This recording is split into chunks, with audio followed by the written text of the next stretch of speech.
Hello everyone, welcome to be curious with Gaurav. Friends, nuclear physics के आज इस next video में हम सोडी फिजन्स डिस्प्लेसमेंट लॉ को डिस्कस करने वाले हैं। फ्रेंड्स, रेडियो एक्टिविटी से रिलेटेड अब तक हमने 3 वीडियोस को मतलब अपलोड कर चुका है। ये चौथी वीडियो है। अगर उन तीनों वीडियोस को या फिर न्यूक्लियर फिजिक्स के वीडियोस को आपने नहीं देखा है तो नीचे डिस्क्रिप्शन बॉक्स में उसका लिंक है, वहाँ से आप जाकर उसे देखें या फिर आप चैनल को विजिट करें। वहाँ पे न्यूक्लियर फिजिक्स नाम की एक प्लेलिस्ट होगी, वहाँ से आप 1 बाय 1 करके सारे वीडियोस को देख सकते हैं। एक और बात फ्रेंड्स, इस वीडियो के डिस्क्रिप्शन बॉक्स में आपको मिलेगा हमारे टेलीग्राम चैनल का लिंक, जहां पे सारे इस वीडियो सहित हमारे सारे वीडियोस के नोट्स अपलोड होते हैं। तो आप किसी भी वीडियो का नोट्स वहां से डाउनलोड करके इजीली आप अपने खुद के नोट्स प्रिपेयर कर सकते हैं। फ्रेंड्स, जनरली सोडी फिजन्स डिस्प्लेसमेंट लॉ जो है हमारे रेडियो एक्टिव एटम्स के डिसइंटीग्रेशन से मतलब उससे रिलेट करता है। जो हमारे सोडी और फिजन्स जो थे, इन्होंने बताया था कि अगर कोई रेडियो एक्टिव डिसइंटीग्रेशन होता है तो उसमें से क्या इमिट होते हैं। हमने पिछले वीडियोस में पढ़ा था कि या तो अल्फा या तो बीटा पार्टिकल इमिट होते हैं अलॉन्ग विद गामा रेडिएशंस। तो इन्होंने ये बताया था कि जितने भी रेडियो एक्टिव ट्रांसफॉर्मेशंस होंगे वहाँ उसमें से या तो अल्फा पार्टिकल इमिट होगा या फिर बीटा पार्टिकल इमिट होगा।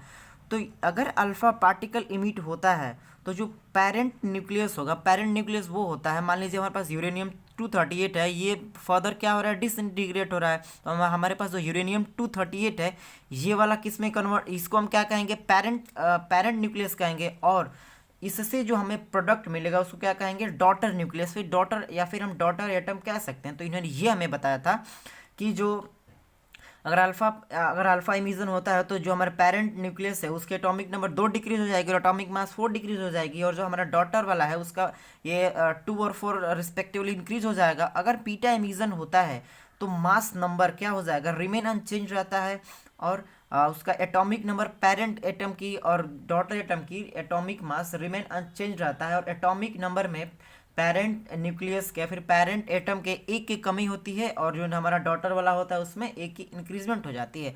अब हम इसे डिटेल में स्टडी करते हैं। फ्रेंड्स, इस वीडियो में आगे बढ़ने से पहले इस चैनल को ज़रूर सब्सक्राइब कर लें, क्योंकि इस चैनल पे आपको मिलते हैं बीएससी से रिलेटेड वीडियोस, और साथ ही साथ हर एक कॉम्पिटिटिव एग्जाम से रिलेटेड वीडियोस अपलोड होते रहते हैं। तो इस चैनल को सब्सक्राइब कर लें और अपने फ्रेंड्स को भी शेयर करें। Now, when a radioactive disintegration occur with the emission of alpha and beta particles, जब रेडियो एक्टिव इमिशन होता है, डिसइंटीग्रेट होते हैं अल्फा एंड बीटा पार्टिकल्स के साथ, तो क्या होता है, the parent atom changes into daughter. जो हमारा पेरेंट होता है, मान लीजिए यूरेनियम 238 का हमारा क्या हो रहा है, डिसइंटीग्रेशन हो रहा है, तो वो क्या है, पेरेंट है, और कन्वर्ट हो रहा है थोरियम में, तो क्या है, वो डॉटर है। अभी हम इसको एग्जाम्पल के थ्रू डिस्कस करेंगे। इन 1913 मतलब 1913 में sodium Fajans discovered a simple law. एक 1930 में सोडियम फिजन्स ने एक लॉ डिस्कवर किया जिसको हम जानते हैं डिस्प्लेसमेंट लॉ, जिसको डिस्प्लेसमेंट लॉ के नाम से जानते हैं, which governs the radio active changes. जो रेडियो एक्टिव चेंजेस होते हैं वो उन्होंने उसको ऑब्जर्व करा था, और उस हिसाब से ये क्या करे थे, अपने लॉ को पब्लिश किए थे, और इसी के हिसाब से हमारा रेडियो एक्टिव डिसइंटीग्रेशन होते रहते हैं।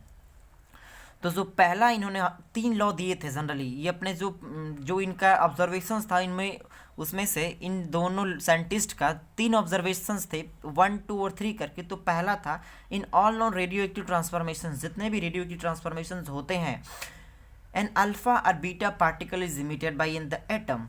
अल्फा या फिर बीटा पार्टिकल इमिट होता है पेरेंट एटम से, ठीक। सेकेंड जो लॉ था, the alpha beta N element is created with an atomic number less than by 2। जो अल्फा डीके में अल्फा पार्टिकल जो जनरली हीलियम का न्यूक्लियस होता है, अगर आपने इस पिछले वीडियो को नहीं देखा है जिसमें अल्फा बीटा गामा के प्रॉपर्टीज को डिस्कस करा था, तो आप ज़रूर देखें, प्लेलिस्ट में मिल जाएगा आपको।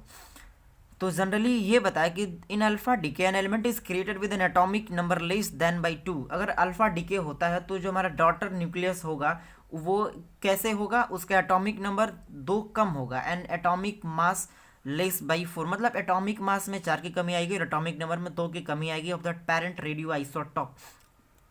पेरेंट जो रेडियो आइसोटोप होगा, मतलब जो रेडियो एक्टिव एलिमेंट या फिर जो भी न्यूक्लियस कह सकते हैं। जैसे एग्जांपल हमारे पास यूरेनियम 238 है, इसमें से एक अल्फा पार्टिकल क्या हो रहा है, इमिट हो रहा है। यहाँ पे माइनस सिंबल ये रिप्रेजेंट कर रहा है कि अल्फा पार्टिकल इसमें रिलीज हो रहा है और इसमें अल्फा पार्टिकल की कमी हो रही है इस न्यूक्लियस में।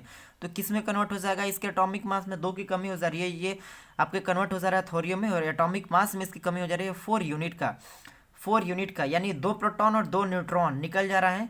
तो इसमें 4 की कमी आ जा रही है। 2 प्रोटॉन यहाँ से निकल रहे हैं तो इसका एटॉमिक नंबर 90 हो गया है। अब 2 प्रोटॉन निकल रहा है, 2 न्यूट्रॉन निकल रहे हैं, तो एटॉमिक मास में 4 की कमी आ गई है। थर्ड, इन्होंने ये ऑब्जर्व करा था कि इन बीटा डीके में, अब ये तो था अल्फा डीके, नाउ ये है beta decay, the mass number remains unchanged.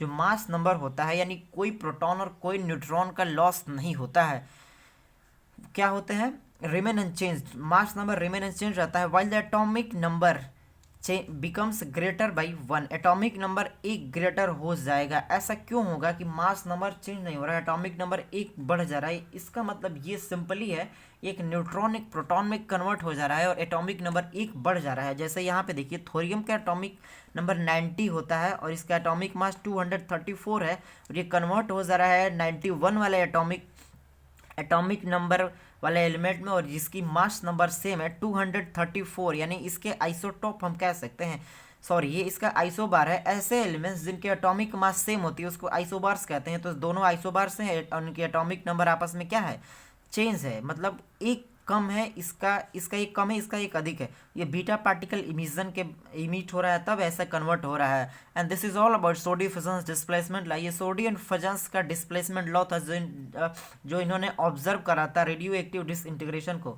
Now अगर आपके एग्जाम में एक क्वेश्चन आता है तो आप इतना ही लिखेंगे, क्योंकि इतने में ही इसकी कंप्लीट डिटेल एक्सप्लेनेशन है। फ्रेंड्स, अगर ये वीडियो आपको अच्छी लगी हो तो इस चैनल को सब्सक्राइब करें, अपने दोस्तों के साथ भी शेयर करें, इस वीडियो को लाइक करें। Thank you.